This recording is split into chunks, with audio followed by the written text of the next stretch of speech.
एक व्यक्ति कबीरदास जी के पास गया और बोला कि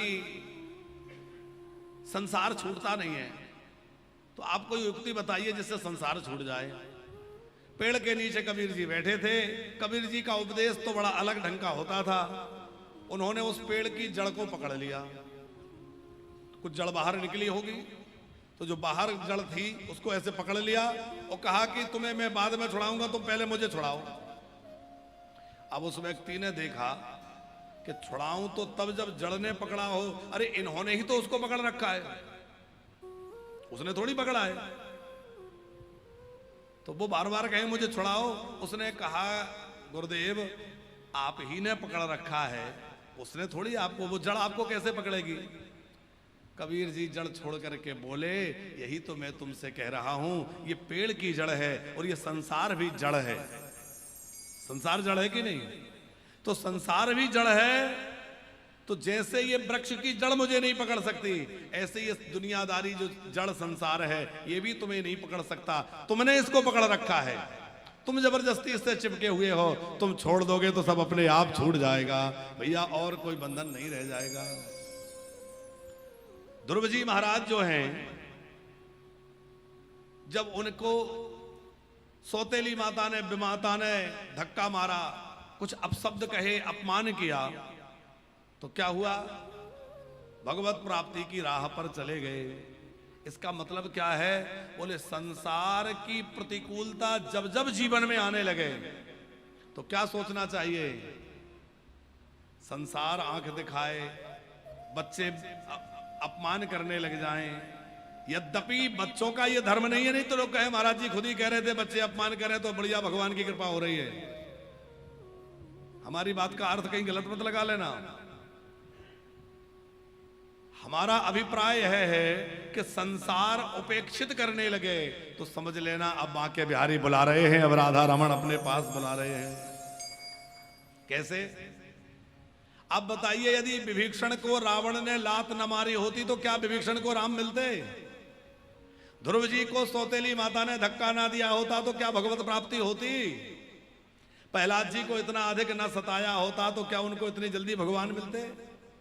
कितने कितने उदाहरण हैं। तो भैया यदि दुनियादारी हमें परेशान कर रही है, उपेक्षा कर रही है, अच्छा इसके बाद कई लोग क्या करते हैं, इसके बाद भी लोग भगवान की ओर नहीं बढ़ते, उसकी ओर भी बाद भी कई लोग जो है और गलत रास्तों में चले जाते हैं। घर में झगड़ा होने लगा, वो शराब पीने लग गए, और माने अभी तक तो ठीक ही थे, अब और नरक में चले गए।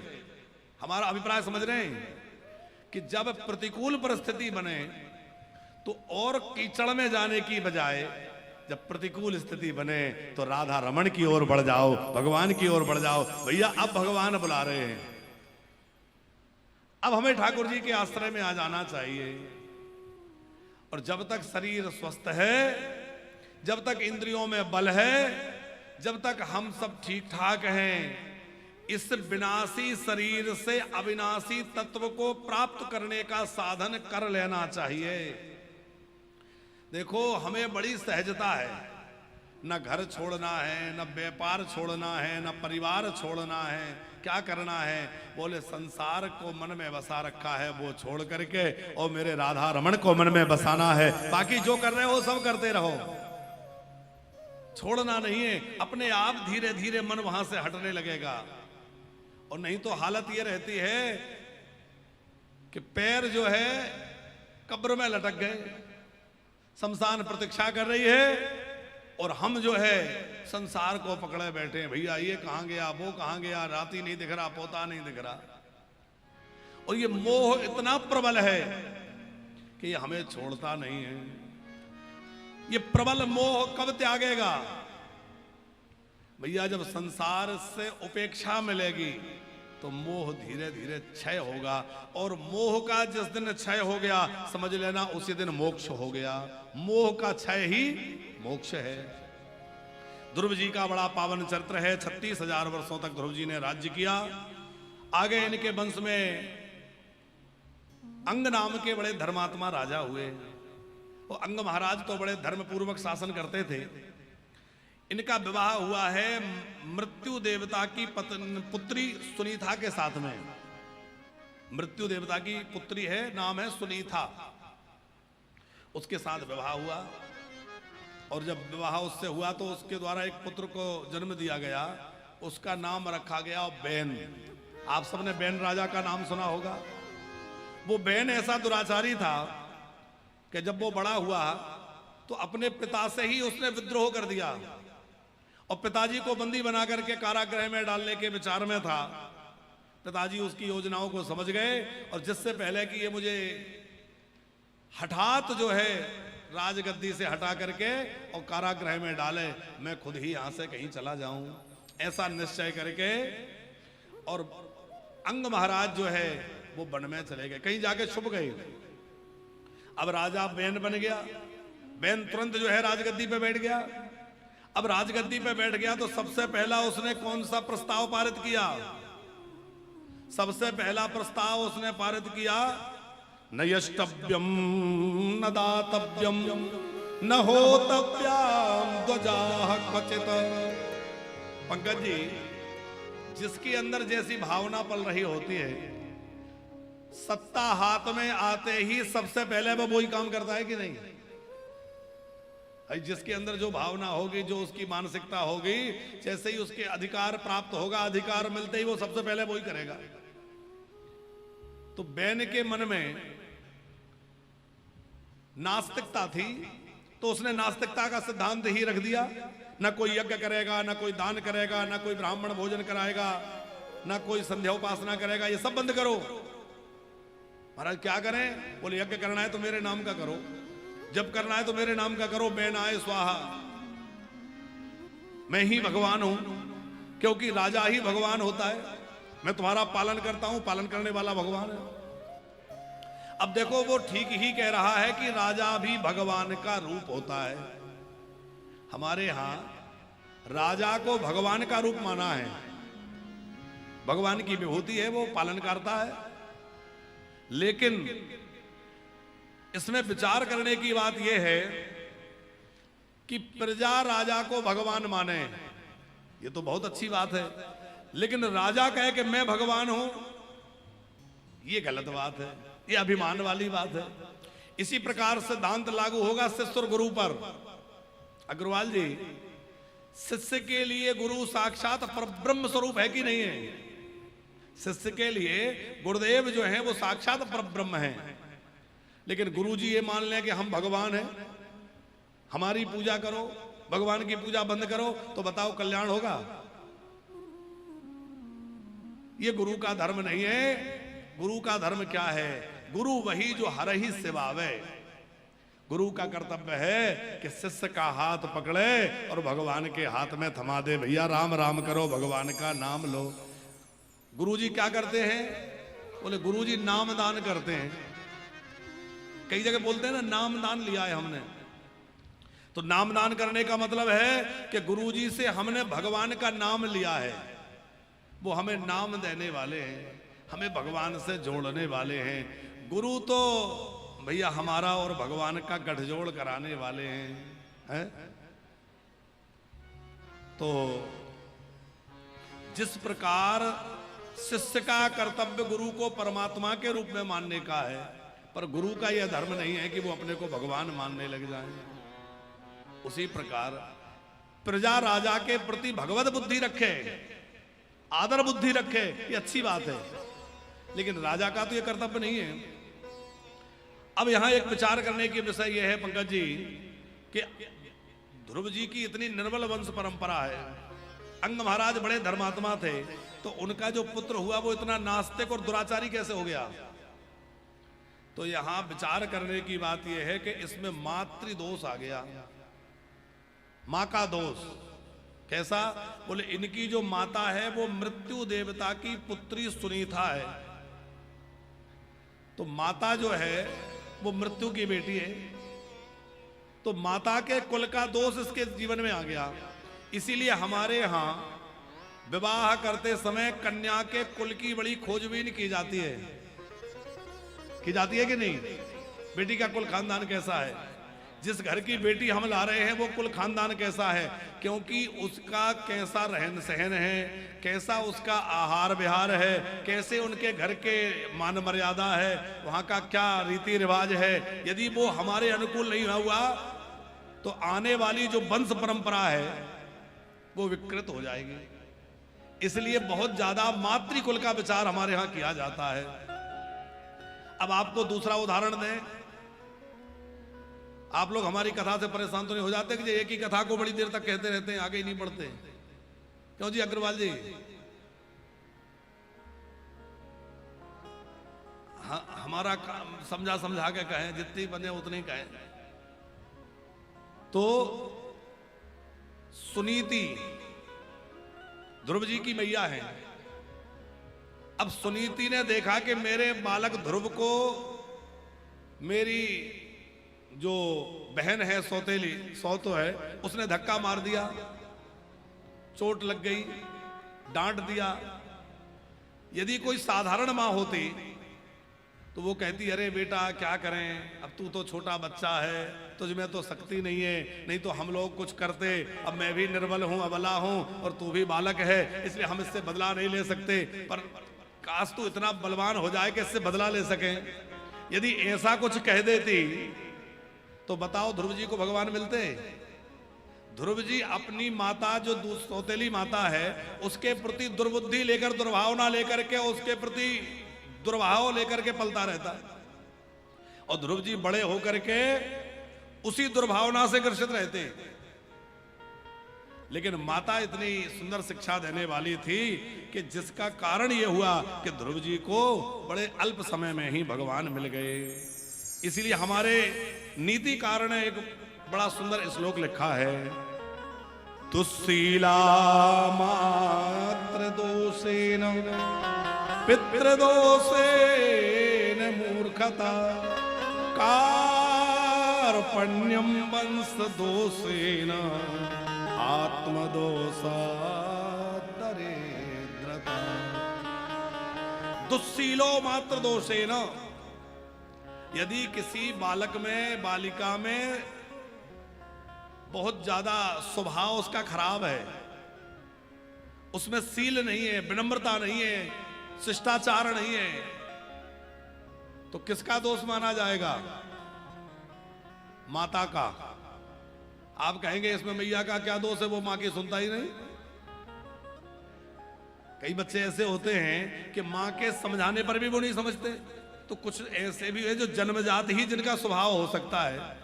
पर प्राय नीति, ये श्लोक हम नहीं कह रहे, ये नीतिकार ने कहा है कि यदि बच्चों में दुश्शीलता आ जाए तो उसमें माँ का कहीं ना कहीं दोष ये रह गया कि माँ ने बचपन में उनकी परवरिश पर वैसा ध्यान नहीं दे पाई जैसा देना चाहिए था। कई बार क्या होता है, बच्चे ने छोटी गलती करी, हमने उसको अनदेखा कर दिया। बच्चे ने कुछ गड़बड़ करी, हमने उसको अनदेखा कर दिया। जब अनदेखा करते रहेंगे तो धीरे धीरे धीरे धीरे उसमें बड़ी गलतियां करने की भावना आ जाएगी और धीरे धीरे वो आदतन अपराधी बन जाएगा। दुस्शीलो मात्र दोषेन पितृदोषेन मूर्खता। बच्चा कम पढ़ा लिखा रह गया, अनपढ़ रह गया, तो किसका दोष है?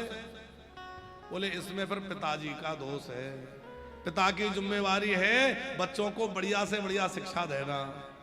यदि वो मूर्ख रह गया, कमजोर, कम पढ़ा लिखा रह गया, अनपढ़ रह गया, तो पितृदोषेन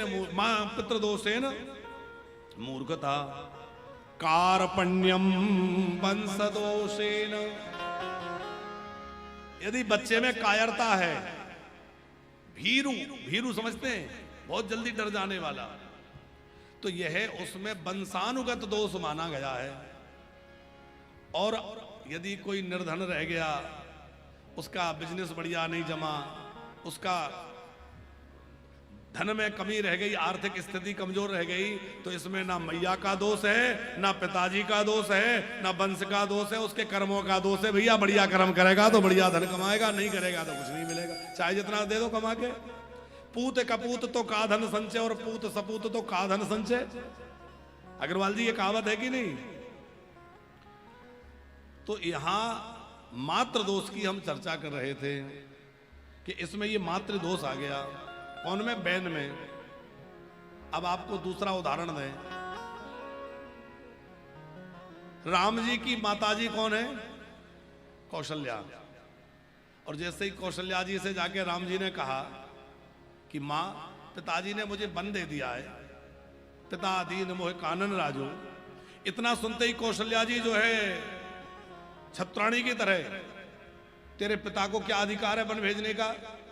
मां का अधिकार पिता से 10 गुना अधिक होता है। और यदि पिताजी ने वन में जाने का कहा है तो मैं तेरी मां कह रही हूं कि तू वन में नहीं जाएगा। वो इतना सुनते ही राम जी तो कुछ बोले नहीं, लेकिन मंत्री सुमंत के पुत्र वहां खड़े थे। उन्होंने प्रणाम करके कहा, राजमाता, बात ऐसी है कि यह आदेश केवल महाराज का नहीं है, बल्कि यह महारानी कैकेयी की इच्छा है। महारानी कैकेयी ने वन में जाने के लिए कहा है। और जैसे ही कौशल्या जी ने सुना कि ये तो इनकी मां ने कहा है, तो तुरंत कौशल्या ने अपनी बात बदल दी और क्या कहा?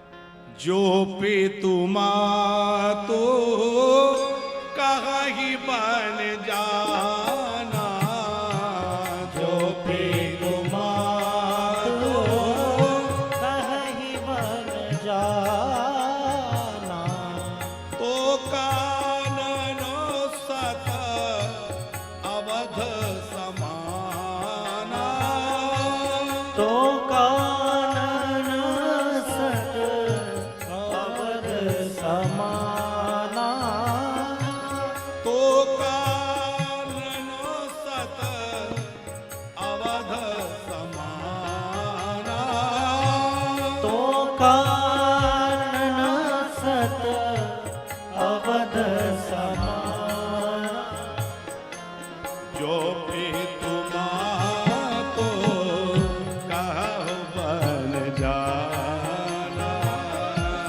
जो पितु बाप कहन बन जा। यदि तुम्हारे माताजी पिताजी दोनों ने वन में जाने की आज्ञा दी है, तो फिर तो तुम्हारे लिए वन जो है वो अयोध्या से 100 गुना ज्यादा अच्छा है, क्योंकि माताजी की आज्ञा पालन करने का अवसर मिल रहा है, पिताजी की आज्ञा पालन करने का अवसर मिल रहा है। तो इससे बढ़िया और कोई बात नहीं होगी। बेटा, अब तुम विलंब मत करो, अब तुरंत वनवास के लिए चले जाओ। आप विचार करिए कैसी अद्भुत शिक्षा दी। अब आप आइए जरा रावण की माताजी के पास। रावण जो है जब छोटा था, रावण, कुंभकर्ण में वो विभीषण, तीनों भाई छोटे छोटे थे।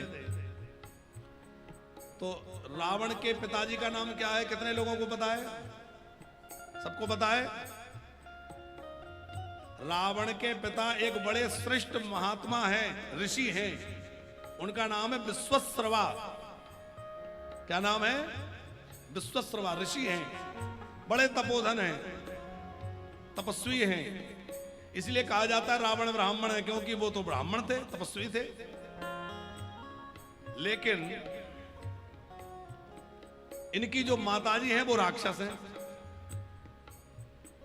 उनका नाम है केसनी। अब आप एक बात कहेंगे पंकज जी कि राक्षसी के साथ में इनका ब्याह कैसे हो गया? भाई तपस्वी महात्मा थे तो इन्होंने राक्षसी से विवाह कैसे कर लिया? प्रश्न उठता है कि नहीं? चलो इसका भी समाधान कर दें। फिर ये मत कहना कि नंदोत्सव कितने बजे होगा। अच्छा सच बताओ, नंद उत्सव कितने बजे हुआ था? माने लाला का प्राकट कितने बजे हुआ? तो उतने ही बजे होना चाहिए। तो उतने बजे हो तो कोई हर्ज है क्या? चलने दो आराम से, और 12 ही बजे जन्म करेंगे आज, ठीक है? नहीं घबराना नहीं, थोड़ा बहुत आगे पीछे हो सकता है पर ऐसा नहीं होगा।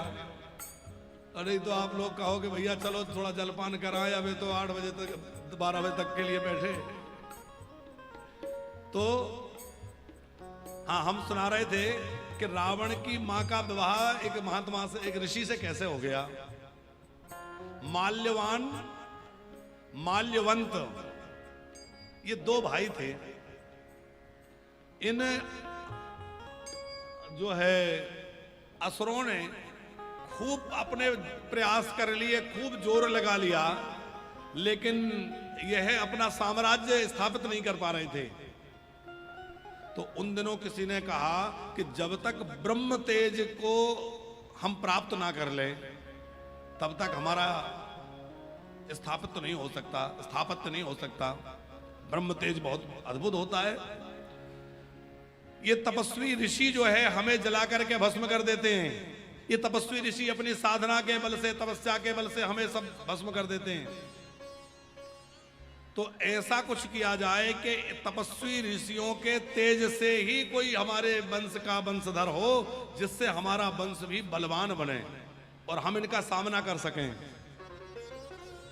तो अग्रवाल जी, माल्यवान और माल्यवंत ने क्या किया कि अपनी पुत्रियों को केसनी, सुवक्षा और एक और बहन थी, कोई ये 3 बहनें थी, तो तीनों बहनों को भेज दिया ऋषि विश्वश्रवा की सेवा में। अब वो विश्वश्रवा की सेवा टहल करने लगी, झाड़ू लगा देती, पानी भर के ला देती, आश्रम की बुहारी कर देती।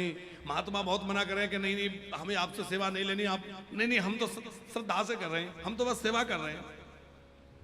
इनकी टहल, इनकी सेवा से विश्वश्रवा जी प्रसन्न हो गए और एक दिन कहा, देवियों तुमने बड़ी सेवा करी है, बिना प्रयोजन के इतनी सेवा तुम कर रही हो, तो कुछ मांगो। अच्छा, महात्माओं का हृदय करुणा से तो भरा ही रहता है, इनमें करुणा होती है। देवियों कुछ मांगो, तुम्हारी कोई इच्छा नहीं, नहीं हमारी कोई इच्छा नहीं है, नहीं नहीं मांगो। अब महात्मा जी का और वो बढ़ गया, बोले जो मांगोगे देंगे।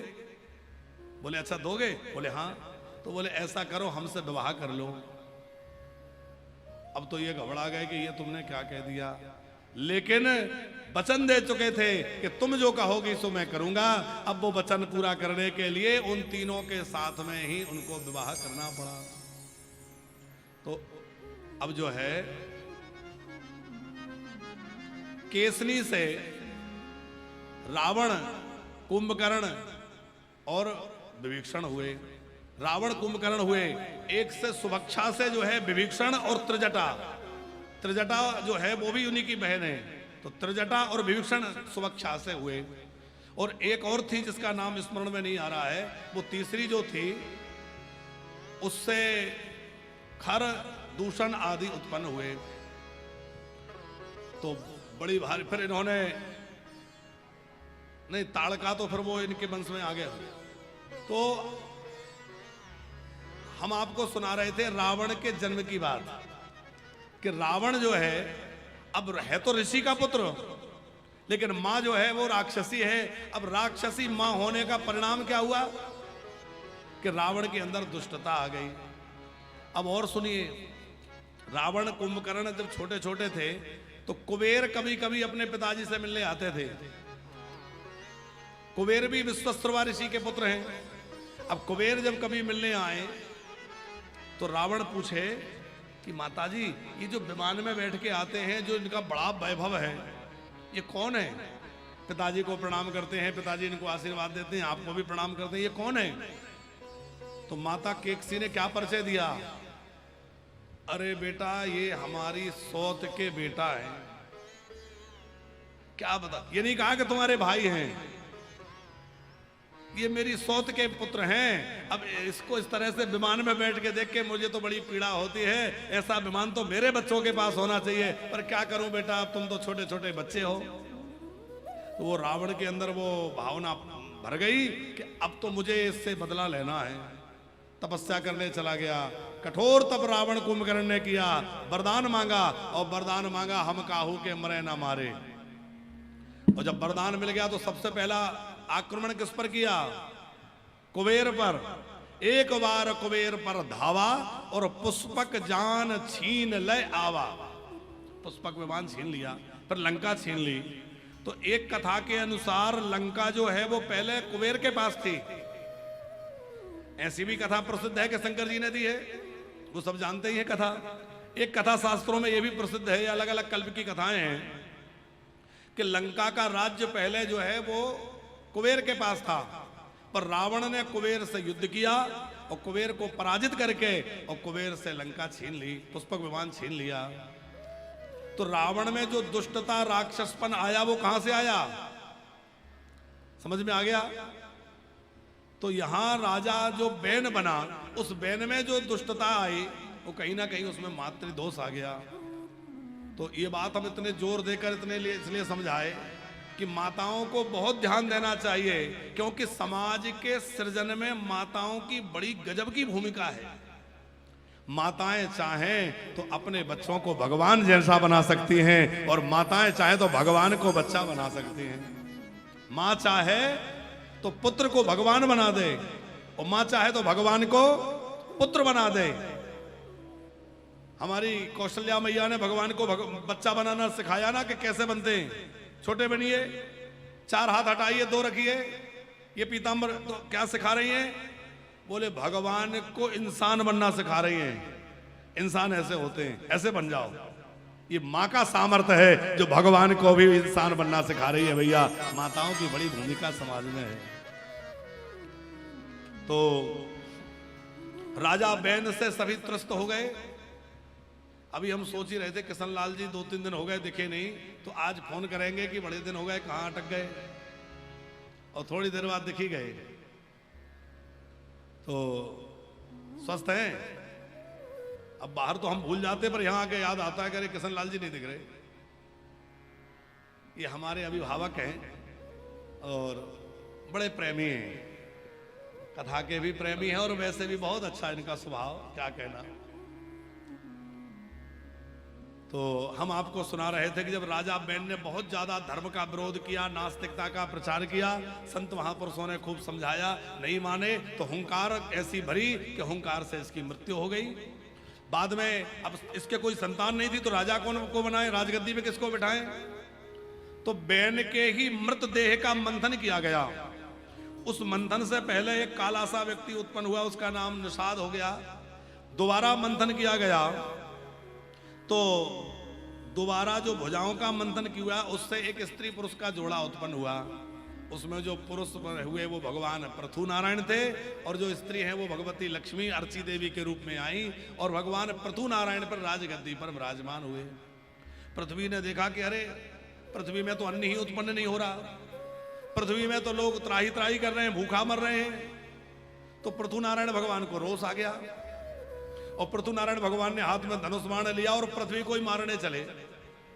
अब पृथ्वी को जब मारने के लिए चले, तो पृथ्वी गाय के रूप में आ गई, और पृथ्वी ने आकर के कहा कि आप ये बताइए कि मैंने कब अन्न उत्पन्न करने से मना किया है।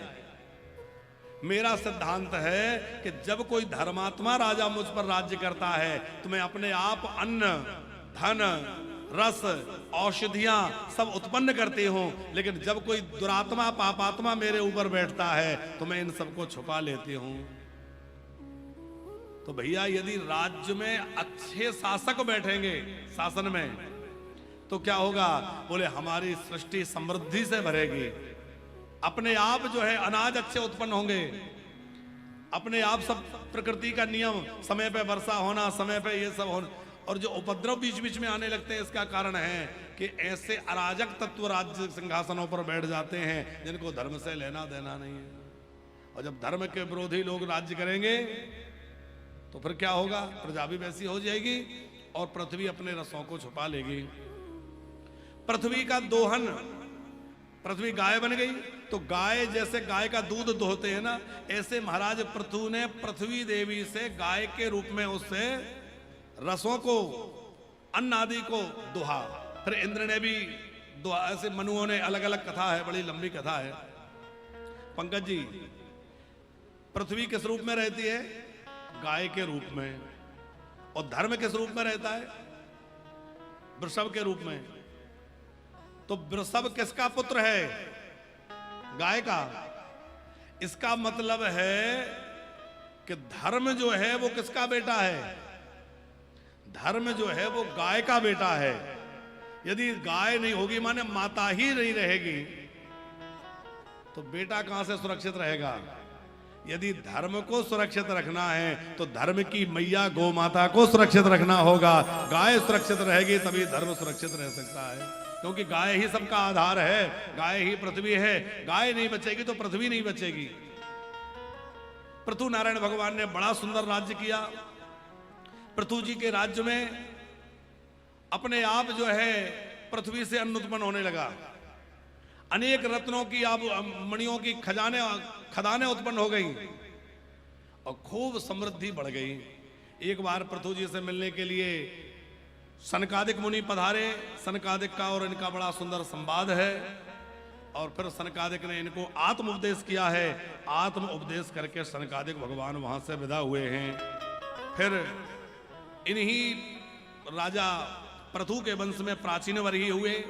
ये प्राचीन वर्ही नाम के जो राजा थे ये हिंसात्मक यज्ञ करते थे, पशुओं की बलि देना। नारद जी ने समझाया, अरे राजन, हिंसा करोगे तो इनका बदला तो तुम्हें चुकाना पड़ेगा। आप जीवन में एक सूत्र बिल्कुल याद रखें कि हमने जो कुछ भी किया है वो कई गुना होके हमारे पास जरूर आएगा। अच्छा किया है अच्छा आएगा, बुरा किया है बुरा आएगा। वो कहां से आएगा, किस रास्ते से आएगा, कब आएगा, ये पक्का नहीं है, लेकिन ये पक्का है कि आएगा। हमने किसी को खुशियां बांटी हैं तो वो किसी ने, वो देखो जिसके साथ अच्छा किया है वो तो भूल जाता है। कई लोग कहते हैं महाराज हम सबके साथ अच्छा करते हैं, हमारे साथ सब बुरा करते हैं। अच्छा माता जी कहते हैं कि नहीं? और ये समस्या एक व्यक्ति की नहीं है, सबकी यही समस्या है। हम सबके साथ अच्छा करते हैं और हमारे साथ सब बुराई करते हैं। ऐसा नहीं लगता? अच्छा किसी का हाथ देखो, अब देखो सीक्रेट है, बताना नहीं चाहिए, लेकिन अब बता देते। हम तो कह रहे हाथ देखते नहीं है और ना देखने वालों की कोई निंदा कर रहे। एक बात कह रहे, दो तीन बातें कह दो। मुकेश जी तुम सबके साथ बहुत अच्छा करते हो लेकिन तुम्हारे साथ सब गलत करते हैं। अरे महाराज बिल्कुल ठीक कह रहे हैं, बिल्कुल यही बात है। पैसा तो खूब आता है, रुकता नहीं है।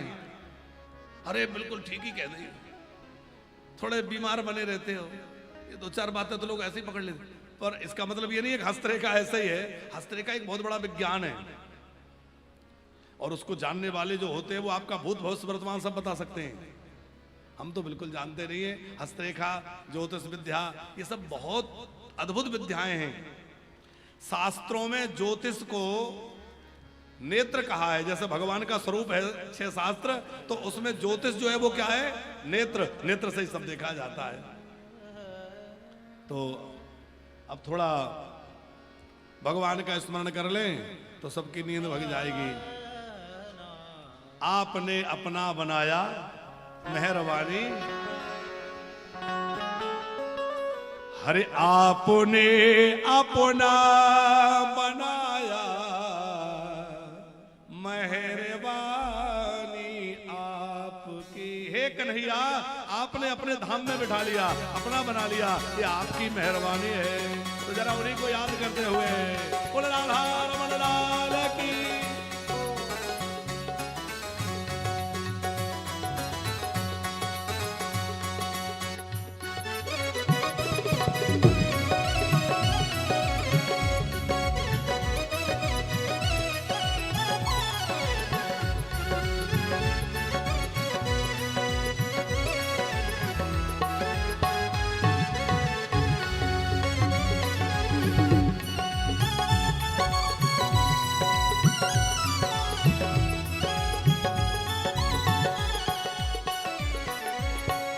आपने अपना बनाया मेहरबानी आपकी। आपने अपना बनाया मेहरबानी आपकी। शीश को हीरा बनाया, शीश को हीरा बनाया, शीश को हीरा बनाया, शीश को हीरा बनाया मेहरबानी आपकी। आपने अपना बनाया मेहरबानी आपकी। आपने अपना बनाया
एहसान प्रभु जी आपका।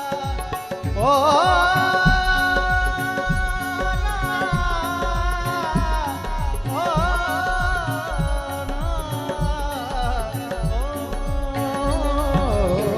हम ना भूलेंगे कभी एहसान प्रभु जी आपका।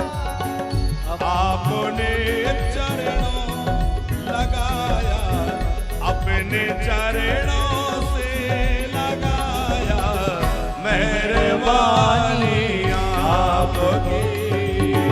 अपने चरणों से लगाया, मेहरबानी आपकी। शीशे को हीरा बनाया, शीशे को हीरा बनाया, मेहरबानी आपकी।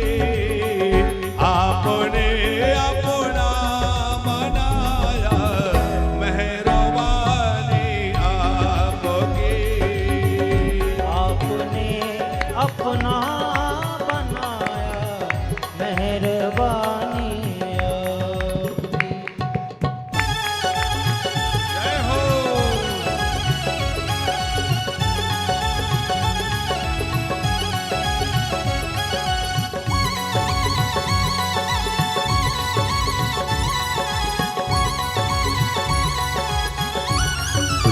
राधा रमण लाल की जय हो।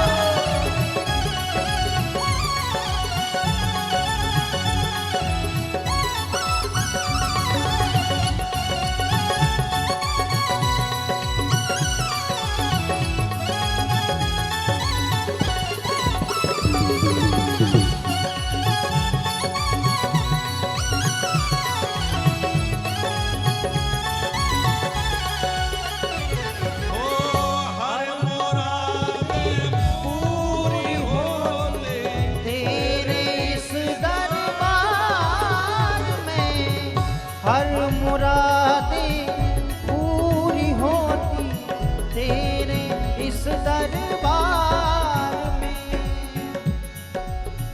सदियों से तेरा हूँ दीवाना, ये जन्म जन्म का फेरा है। तेरी सारी सूरत में ये दिल दीवाना मेरा है, ये दिल दीवाना मेरा है, दिल दीवाना मेरा है। नंदलाल तेरे दीदार बिना इस दिल में हुआ अंधेरा है। एक बार तू हंस के कह दे, तू मेरा है, तू मेरा है, तू मेरा है, तू मेरा है। हर भूलेंगे कभी एहसान प्रभु जी आपका। हम ना भूलेंगे कभी एहसान प्रभु जी आपका।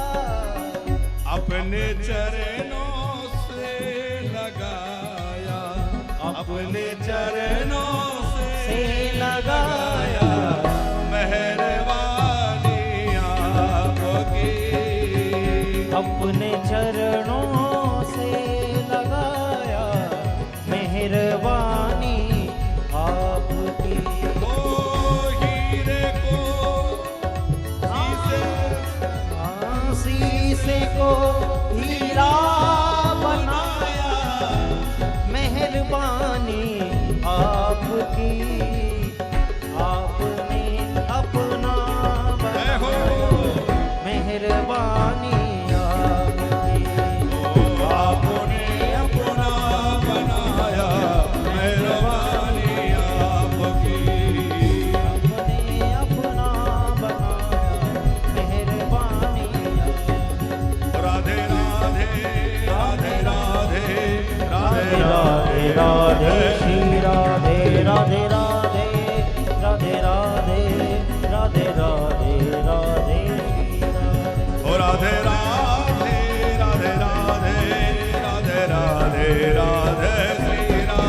राधे राधे राधे राधे राधे राधे राधे ओ राधे राधे राधे राधे राधे राधे राधे राधे राधे राधे श्री राधे ओ राधे राधे राधे श्री राधे शीशे को हीरा बनाया शीश को हीरा बनाया मेहरबानी आपकी अरे आपने अपना बनाया मेहरबानी आपकी बोले राधा रमण लाल की। यहाँ प्राचीन वरही जी का चरित्र है, पुरंजनोपाख्यान है, प्रचेताओं का प्रसंग है और यहाँ चतुर्थ स्कंद को विराम है। यहाँ से पंचम स्कंद प्रारंभ हो रहा है। राजा परीक्षित ने कहा, गुरुदेव आपने मुझे मनु महाराज के छोटे बेटे का चरित्र सुनाया, उनके वंश का वर्णन सुनाया। मनु जी के जो बड़े पुत्र थे मैंने सुना है वो बड़े आत्माराम थे, बड़े भगवत ज्ञानी, भगवत भक्त और बड़े ज्ञानी थे। तो आप कृपा करके उनका संदर्भ में कुछ सुनाइए कि उन्होंने कैसे राज्य पाठ किया, कैसे गृहस्थ धर्म में गए, क्या किया। प्रियव्रतो भागवत आत्मा राम कथम मुने गृहे रमजनमूला कर्मबंध पराभवा। उन्होंने किस प्रकार इस गृहस्थ धर्म को स्वीकार किया। सुखदेव जी ने प्रियव्रत जी का चरित्र सुनाया कि पहले यह तपस्या करने चले गए, इसलिए इनका चरित्र को बड़े हैं तो पहले इनका चरित्र होना था, छोटे का बाद में होना था। पर छोटे का पहले बड़े का बाद में क्यों? बोले पहले ये तपस्या करने चले गए थे तो बहुत लंबे समय तक तपस्या करी और देवऋषि नारद ने इनके ऊपर कृपा कर दी। माने नारद जी ने इनको ज्ञान उपदेश दे दिया। अच्छा, नारद जी ऐसे महात्मा हैं कि जिस पे कृपा कर दें समझ लो उसका कल्याण सुनिश्चित हो गया। प्राय समाज में नारद जी को किस रूप में देखा जाता है? हमारे कॉलोनी में, मोहल्ले में कोई ऐसा व्यक्ति हो जो यहाँ की वहां लगाता हो, अरे भैया वो तो पक्का नारद मुनि है, ऐसा बोलते हैं ना। या इधर उधर की कर देता हो, कोई झगड़ा करा देता हो, बुराई कर, तो कहते हैं ना वो तो पक्का नारद मुनि है। लेकिन यहाँ एक बात समझने जैसी है कि नारद जी झगड़ा नहीं कराते, नारद जी झगड़ा मिटाते हैं। आप कहेंगे मिटाते कहाँ, ये तो कराते ही दिखते हैं। जब भी देखे हमने तो जो कथा सुनते उसमें कराते ही दिखते। वो ऐसा झगड़ा कराते हैं कि उसके पीछे के जो तमाम कारण होते हैं। अब फिर हम एक उदाहरण देंगे तो आप कहोगे फिर अटक गए। अच्छा दे दें उदाहरण। एक बार क्या हुआ कि द्वारिका में जब भगवान विराजमान थे श्री कृष्ण, तो द्वारिका में नारद जी पधारे और जब नारद जी आए तो हाथ में कल्प वृक्ष का बड़ा सुंदर पुष्प लेकर आए। अब कल्प वृक्ष का पुष्प बड़ा अद्भुत होता है, उसकी सुगंध ही बड़ी अद्भुत होती है। लेकर आए और द्वारिका में जो सिंहासन पर द्वारिकाधीश बैठे उनको दिया। भगवान मैं स्वर्ग से आ रहा हूं, ये पुष्प आपके लिए लाया हूं। द्वारिकाधीश ने सहज ही उसको लेकर के पास में बैठी हुई रुक्मणी जी को दिया और कहा लो आप इसको धारण करो। रुक्मणी जी ने उसको अपनी चोटी में लगा लिया। थोड़ी देर नारद जी वहां रहे। अच्छा ठीक है प्रभु चलते हैं, और वहां से चले गए सत्यभामा जी के महल में। सत्यभामा जी नारद जी को अपना गुरुजी मानती हैं।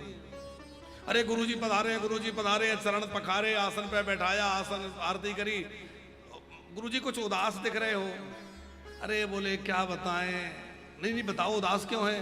बोले इसलिए उदास हैं कि हमारे शिष्या के साथ बड़ा भेदभाव हो रहा है। कौन कर रहा है भेदभाव? अरे और कौन करेगा? द्वारिकाधीश ही करेंगे। कैसे?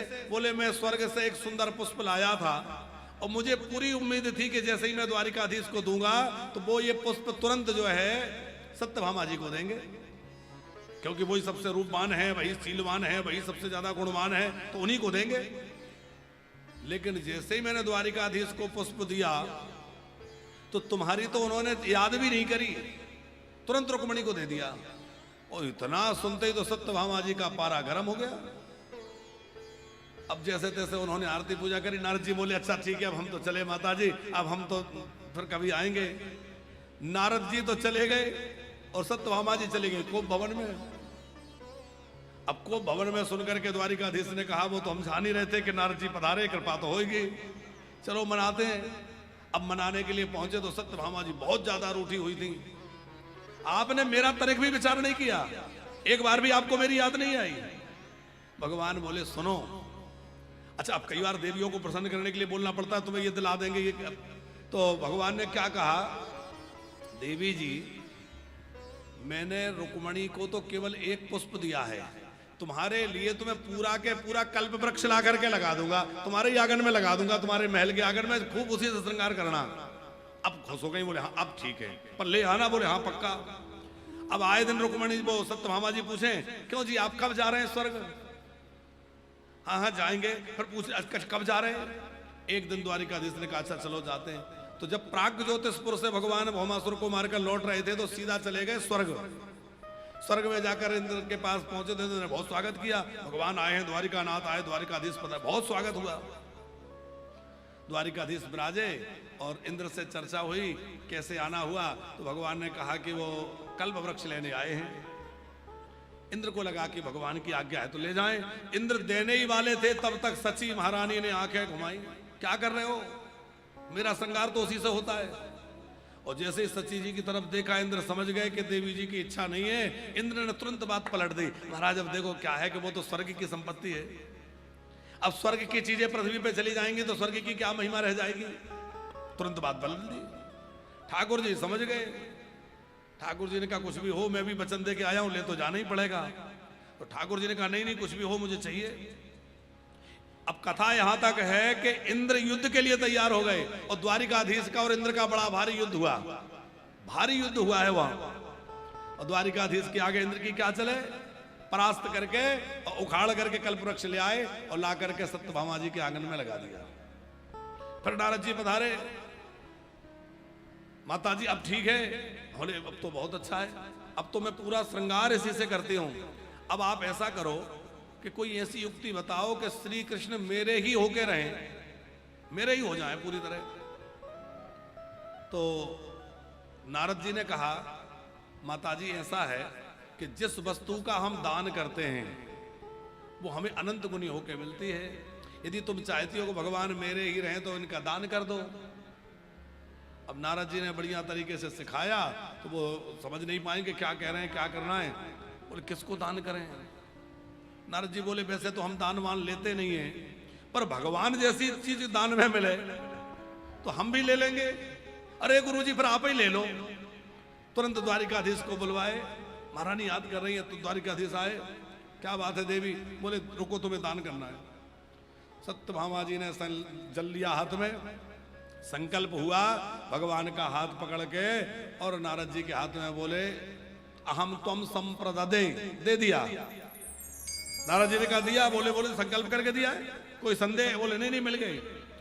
अब नारद जी ने कहा ऐसा करो हमारा बीणा टांग लो, ये हमारा कमंडल ले लो। भगवान से कहा चलो हमारे साथ, अब हमारे हो गए ना, हमारा बीणा कमंडल रखो चलो। सत्यभामा जी ने कहा ये क्या बात हुई?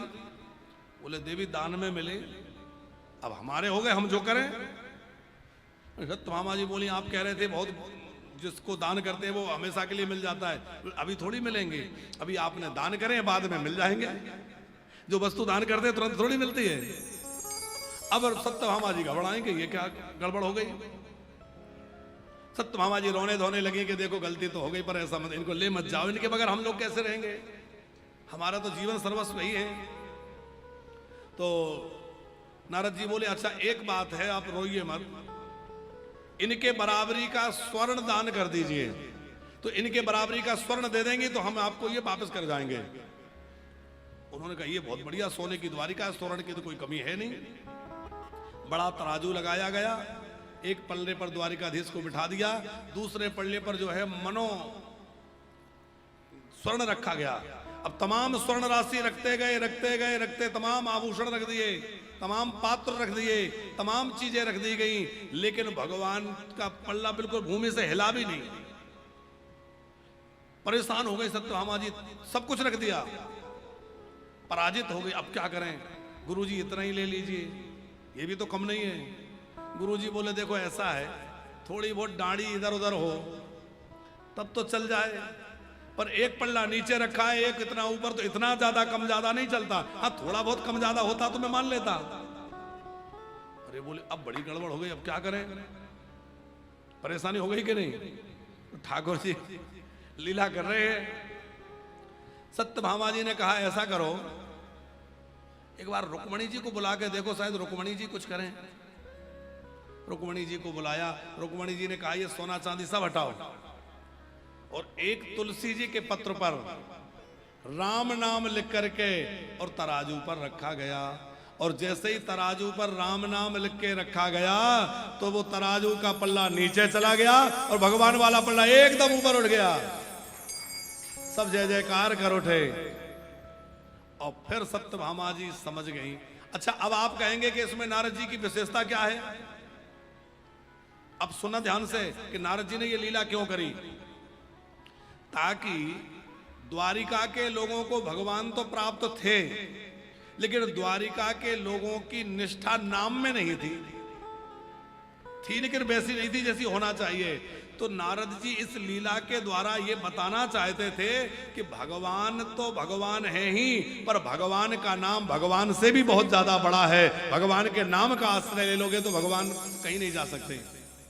तो भगवान नाम की महिमा, तुलसी की महिमा प्रकट करने के लिए, हमारी बात समझ में आ रही सबको, भगवान नाम और तुलसी जी की महिमा प्रकट करने के लिए नारद जी ने ये लीला करी।